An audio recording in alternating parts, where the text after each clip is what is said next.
क्या आपका बच्चा रात में दांत पीसता है, ग्राइंडिंग की आवाज़ करता है?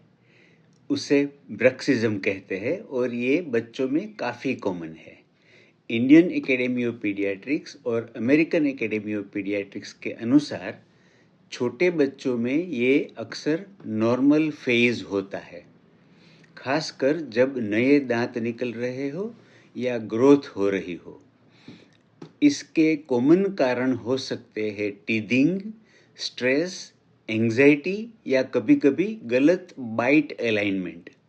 ज़्यादातर केसेस में ये अपने आप ठीक हो जाता है और ट्रीटमेंट की ज़रूरत नहीं होती।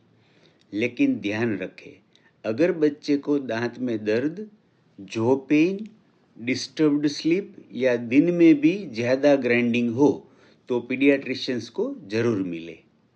पेरेंट्स क्या करें?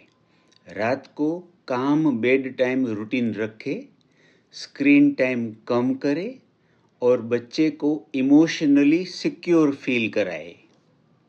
याद रखें, हर टीथ ग्राइंडिंग बीमारी नहीं होती और सही गाइडेंस से अननेसेसरी डर से बचा जा सकता है। ऐसे ही टिप्स के लिए फॉलो करें।